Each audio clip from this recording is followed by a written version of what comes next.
What is up everyone, Alex here. Thank you for tuning in. Today we're going to talk about something that, for those of you who consider yourself or label yourself as introverted or shy or socially anxious, or you've gotten nervous in the past around other people and you continue to get nervous around people, and perhaps you isolate yourself away from other people and you choose to live a hermit lifestyle, you choose to live a more lonerish, away from other people way of living. This is going to be a message for you guys, and I'm especially speaking to myself in many ways, because I can fall into these traps and I can go back to how things used to be in terms of overthinking and allowing myself to be isolated and to live very much a hermit's lifestyle. I've gone, days and weeks without interacting with human beings sometimes, and it can be quite easy as a self-proclaimed introvert, and I can be shy around people, and I've had a whole lifetime of suffering in social anxiety as well. So this is going to be a really powerful message, I hope, for those of you who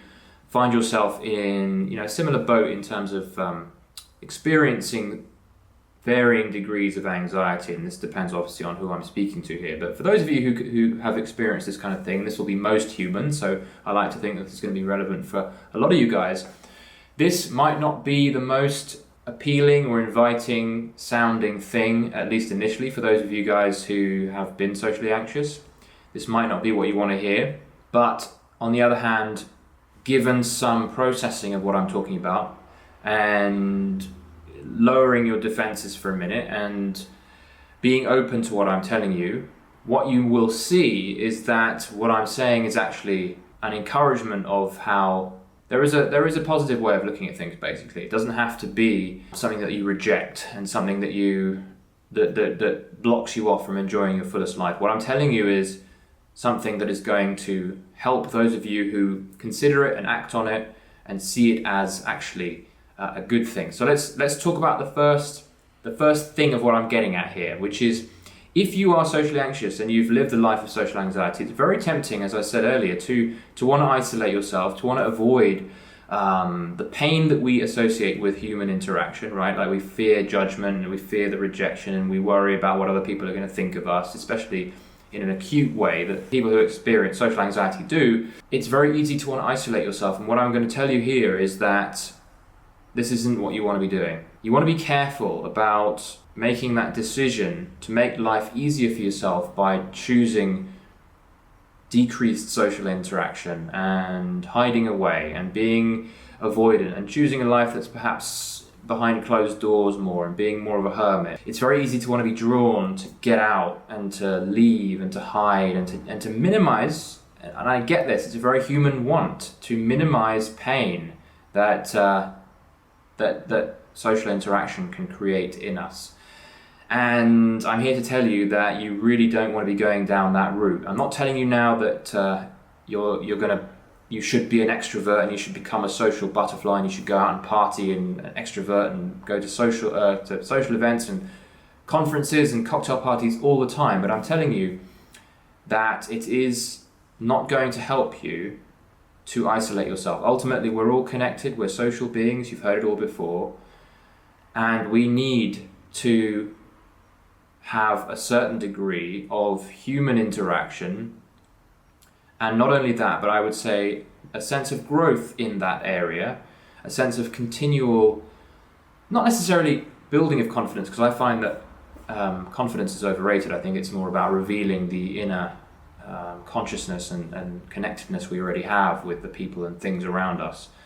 But allowing that to continually open up, allow a gradual and ever-evolving easiness and connectedness that we have with the world. I think isolation and cutting ourselves off and being avoidant is going to, like it has for me, made things more apparent that I'm disconnected, and that doesn't help. That doesn't help me mentally, it doesn't help me psychologically, because those thoughts will ultimately catch up with me. Those thoughts that I'm not connected are going to catch up with me, and they lead to rumination, and it leads to even worse anxiety when it comes to needing to interact with people, because we it's like a muscle, and if we don't use it for a long time, then we start to lose the ability to interact, and the anxiety can be even worse. And you can't run away from other people. We live on it's a human planet, and ultimately, in order to get somewhere in life, I'm not saying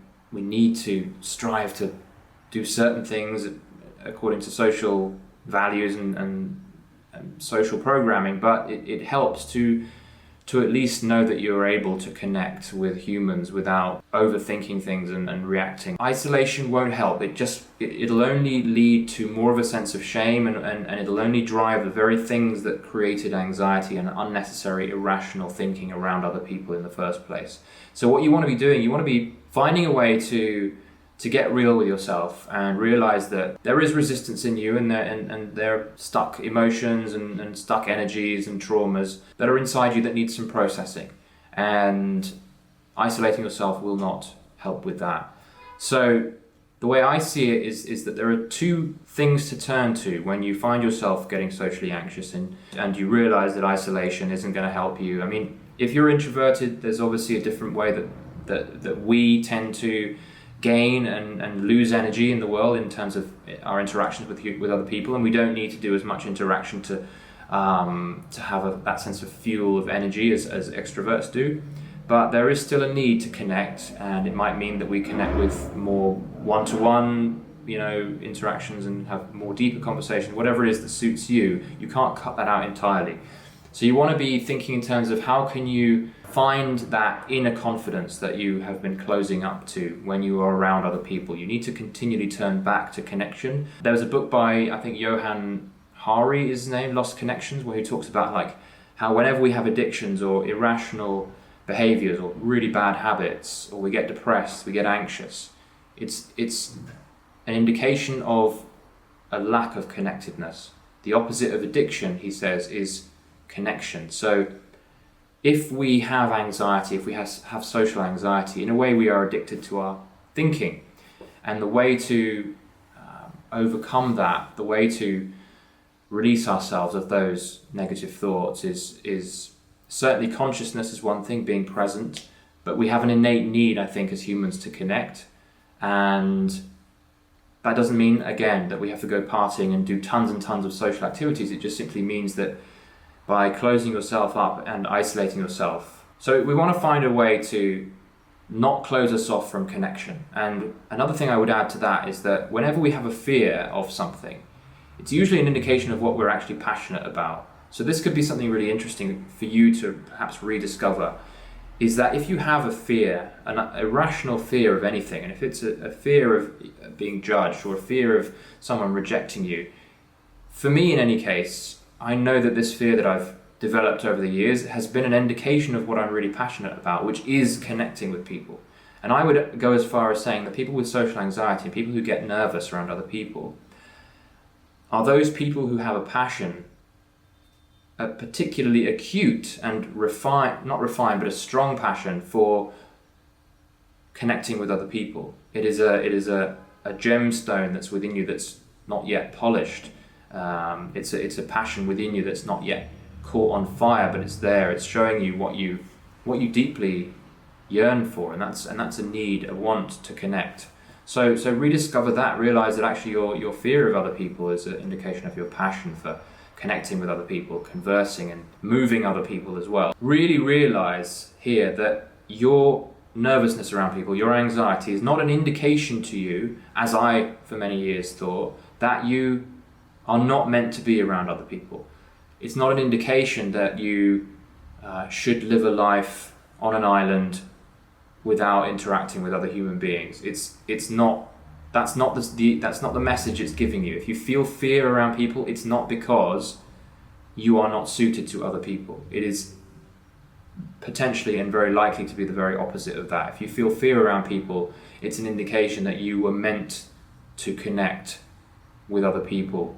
And it's the fire that fuels you that is creating this excitement whenever you're around other people. So there's probably some, there's a deeper potential within you to really connect and really take advantage of that power within you, that fuel, that fire that wants to connect. Perhaps there's an undiscovered passion for public speaking or interacting. I know that it sounds so far off for many of you right now, but this could be a really important moment for you now to kind of introspect and have a bit of a contemplative moment. Perhaps all of this stuff is leading to a much needed change in you. And so I'm going to take this even further and suggest that now that you've realized that perhaps you've got a deeper fear a deeper passion than you thought you did around connecting with other people, I'm now going to go as far as saying you need to now commit to developing mastery in social interaction. You need to now commit to becoming one of the best people in the world at making friends, at communication, at expressing yourself, at having fun with other people, at leading groups, at coaching people, being a teacher. This is going to be difficult for many of you to hear. You may even find salvation in the idea that you were destined to become great at social interaction, social engagement. And again, you don't have to be and do things that you don't want to do, like going clubbing or whatever it is. You do those things that you are drawn to and that interest you. Maybe you want to be a coach, maybe you want to be a teacher, maybe you want to do podcast interviews, maybe you want to do videos and develop your speaking confidence in regards to directing your ideas at other people and ultimately connecting with people. So think about it in that sense. How could you now use this fear of being around people to accept yourself and to realize that actually you have a deeper passion for connection, and actually that deeper passion is an indication to you that you need to make that your new journey. You need to use that passion to drive your new journey towards being proficient and masterful at social communication, interaction, engagement, leading people. This is what you were destined to do, I believe. So think about it in that sense. You might not initially like the sound of this, but if you have any social anxiety, don't isolate yourself, don't hide away, don't think that your fear is an indication of what not to do. See it as an indication of what to do, where your deepest passion lies. This is something that I've recently started bringing into my life. I've spent my whole life pretty much being shy, fearful of other people, socially anxious, and I've come to realize that it's just an indication of what I find important. It's what I find deeply matters to me. And whenever I've isolated myself for too long, it catches up with me. I get a bad feeling about it. It doesn't feel good. I feel that there's something really, really badly missing, and I will sometimes wake up in a sweat thinking, God, what have I been doing? So now I've started doing a lot more that involves interacting. I do a lot of coaching. I meet a lot of people through my work. I'm doing podcast interviews. I'm doing these videos. And I can tell you, it was never comfortable initially. I went through many, many anxious coaching sessions, many, many anxious everythings to get to this point. And I still feel like I'm on a journey that's developing. Have a think about why you react so strongly in certain environments around other people. Perhaps it's an indication of your passion, of what you consider to be important. And maybe it's a perfect opportunity now to see that as a driver to take your life in a direction of social success, leadership, teaching, bringing more into your life, more social interaction. And it'll happen with a cultivation and a practice of the muscle of interacting with people. It's a step-by-step thing.